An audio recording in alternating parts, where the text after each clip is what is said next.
Okay, hey there Mindful Masters, and welcome back to another Mindful Mastery skills clip. My commitment to getting these skills out to whoever's willing to listen, learn, and practice the skills we all need sometimes when stress gets high and emotions strong. So, it's a new year, and what better time to get serious about self-awareness. Self-awareness is that foundational skill of self-mastery that helps us get out of autopilot and into a more mindful responding so we can get out of our own way and stop repeating old patterns of behavior in our life. Now, the thing is that just about everyone thinks they're super self-aware. Have you ever met anyone that says, yeah, I'm not that self-aware? No one thinks they're not self-aware. We all have gaps in our self-awareness, so we all need to build this skill. It's truly the foundation of mindful mastery. Now, the way I teach it in my practice is with something called the dashboard form. So we're learning to read the dashboard of this mind-body vehicle. And what that dashboard includes are 4 components of our experience and the recognition that the facts of the matter are something different from what we're experiencing right now. So the facts of this situation right now are you're watching this video on your phone or on your computer, and you're in a particular environment. The facts are things that everyone would agree upon.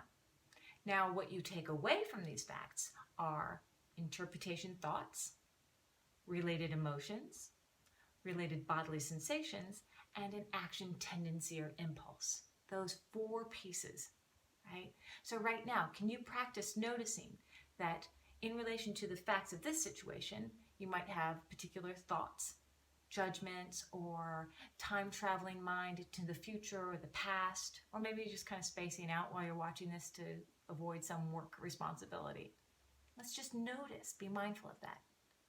And can you notice that there's an emotional, affective, or mood kind of quality right now that you're carrying with you?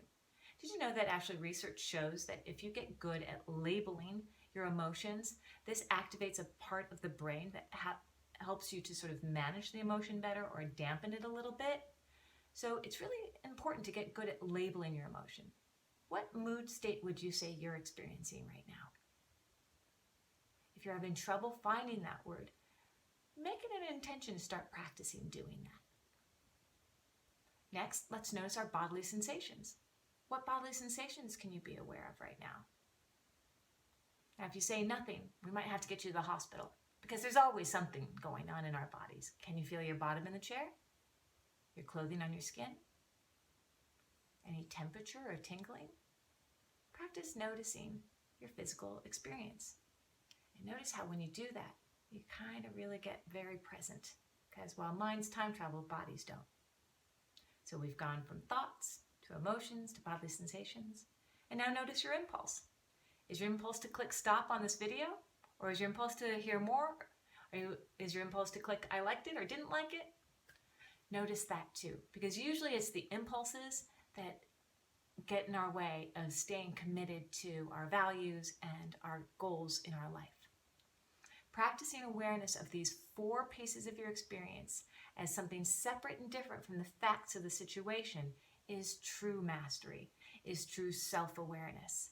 And practicing a non-judgmental awareness of these experiences builds your self-awareness over time so you can get out of autopilot and into mindful mastery. I hope you find this helpful. I hope you'll practice this week. Maybe leave me a little comment about how it goes.